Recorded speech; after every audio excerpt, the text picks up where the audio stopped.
샬롬, 말씀 읽어주는 김기웅 목사입니다. 오늘도 기대하는 마음과 사모하는 마음을 가지고 하나님의 말씀 함께 읽겠습니다.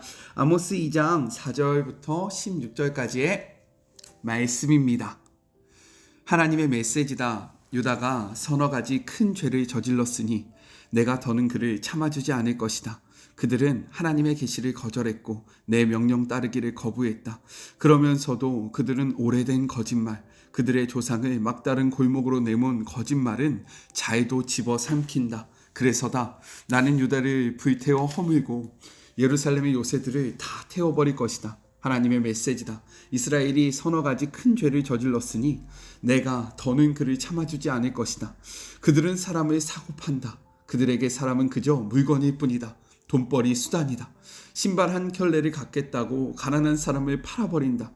그들은 자기 할머니도 팔아치우는 자들이다. 돈 없는 자들을 바닥에 맺히고 불운한 자들을 푸스렁으로 떠민다. 형이고 아우고 할 것 없이 다들 신성한 매충부와 동침하며 내 거룩한 이름을 더럽힌다. 그들이 가난한 이들로부터 강탈한 물건이 이방 시내의 산당에 수북히 쌓여 있다. 그들은 그곳에 둘러앉아 사기쳐 빼앗은 포도주를 들이킨다. 그러나 나는 언제나 너희 편에 있었다. 나는 너희와 맞서던 아모리 사람을 멸했다. 큰 백향목처럼 키가 크고 굵은 상수리 나무처럼 억센 그들을 멸했다. 내가 그들의 꼭대기에서부터 뿌리 끝까지 멸했다. 그렇다. 나는 너희를 이집트에서 건져내고 너희의 40년 광야길을 안전하게 인도하여 주었다. 그리고 나는 너희가 아모리 사람들의 땅을 식은 죽 먹듯 차지하게 했다.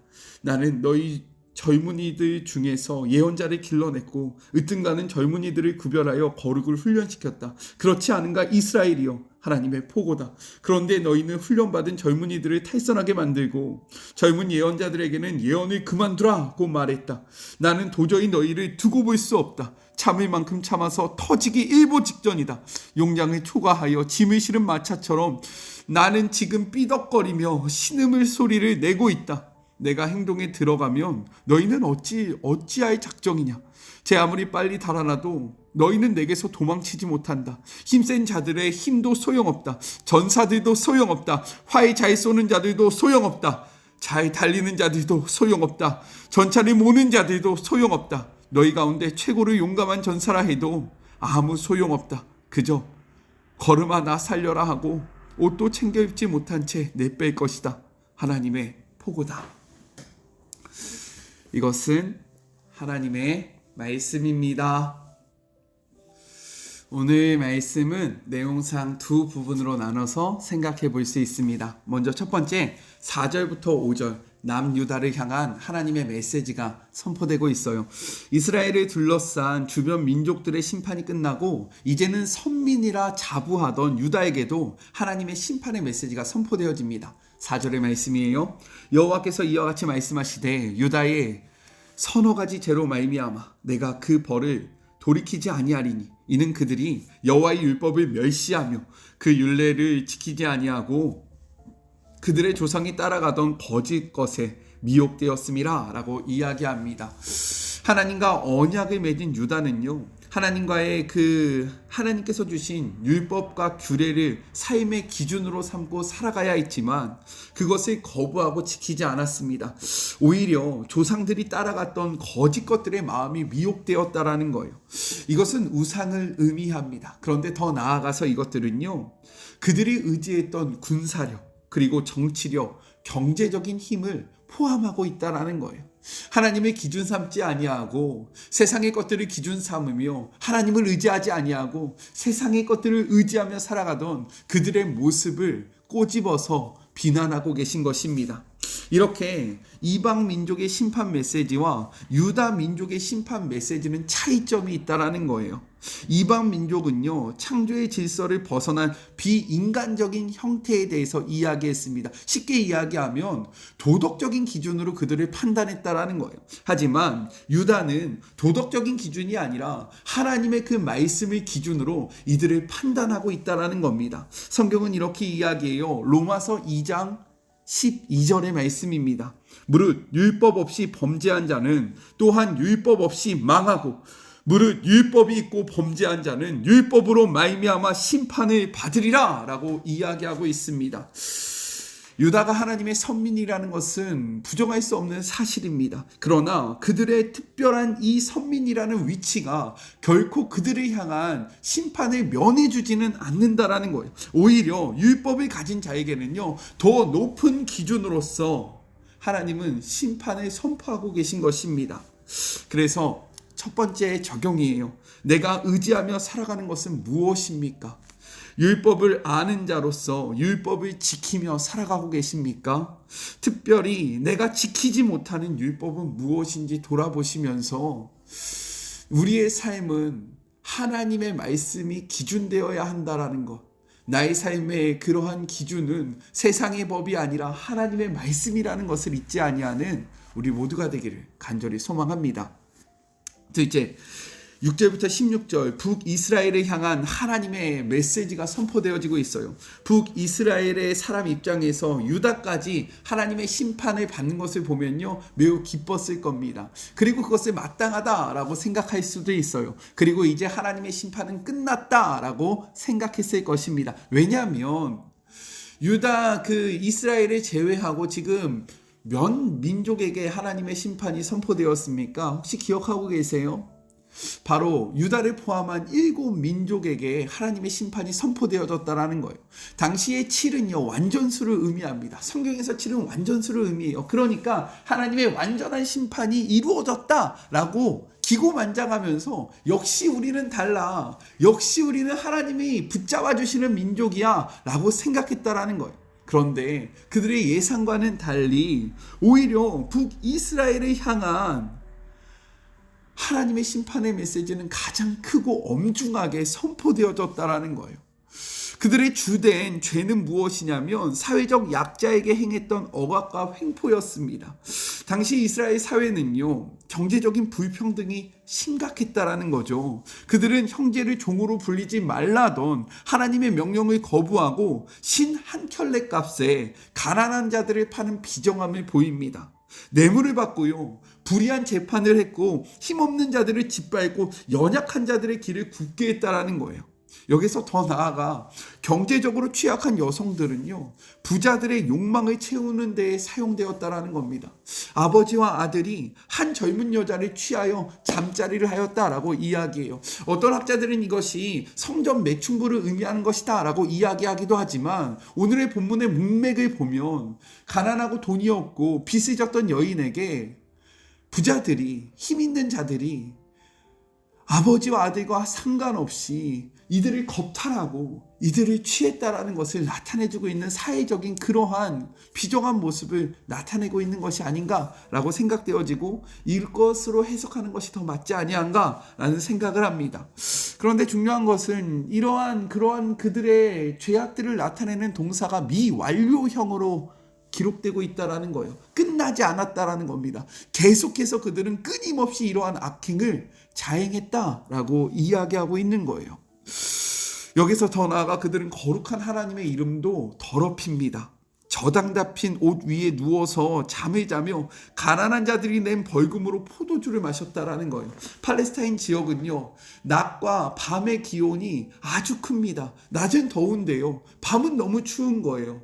그렇기 때문에 낮에는 뜨거운 태양으로부터 그들의 피부를 보호해줄 옷이 필요했고요, 밤에도요, 추위로부터 그들을 지켜줄 옷이 필요했다라는 거예요. 특별히 가난한 자들에게는 이러한 옷이 한 벌밖에 없었습니다. 그래서 성경은요, 너희가 저당을 잡으려면 그들의 옷을 낮에만 잡고 밤에는 돌려주라 라고 이야기합니다. 하지만 그 당시의 사람들은요, 그렇지 않았다라는 거예요. 그 가난한 자들의 옷을 깔아주면서요, 잠을 잤다라고 이야기합니다. 그들의 아픔과 그들의 어려움이 전혀 돌보지 않았다라는 거예요. 그리고 그들이 낸 벌금으로 말미암아 포도주를 마시면서 흥청망청 그 약자들의 아픔을 못 번쳐하며 자신들의 만족을 위해서만 살아갔다라는 거죠. 그런데 여기서 우리가 주목해야 할 점은 무엇이냐? 이것이 바로 제단 앞에서, 신전 앞에서 이루어졌다라는 겁니다. 이 말이 무엇이냐면, 우리 먼저 8절을 볼까요? 모든 제단 앞에서 저당 잡은 옷 위에 누우며 그들의 신전에서 벌금으로 얻은 포도주를 마심이라. 즉 그들의 신전에 출입하면서 약자들이 착취한 그 물건으로 종교적인 행위에 열중을 다했다라고 이야기하는 겁니다.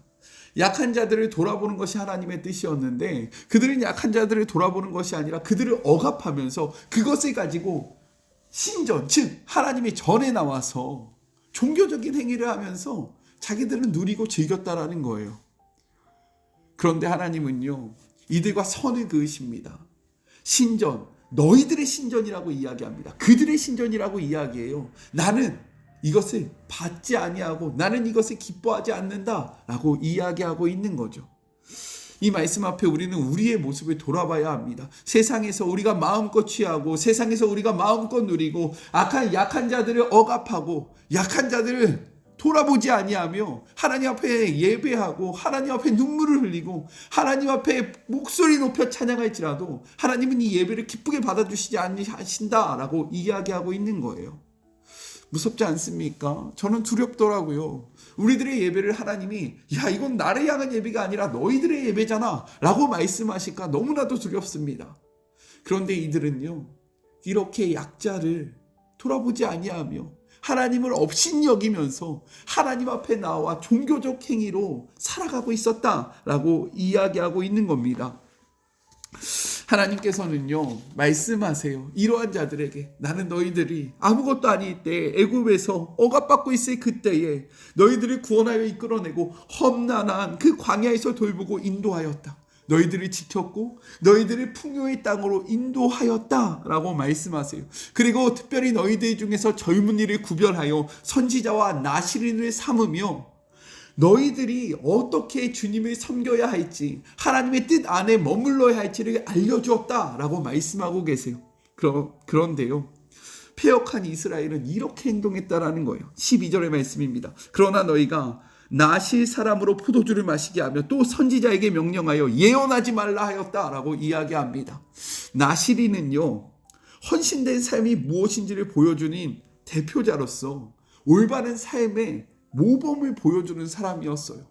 그리고 선지자는요, 하나님의 말씀을 전하는 이로써 백성들에게 올바른 삶의 원리를 전하는 자, 그릇된 삶에서 돌이키도록 하는 역할을 감당하는 자였습니다. 그런데 나시린에게 포도주를 마시게 했대요. 나시린이 절대로 하지 말아야 하는 것이 포도에서 난 것을 먹으면 안 됐습니다.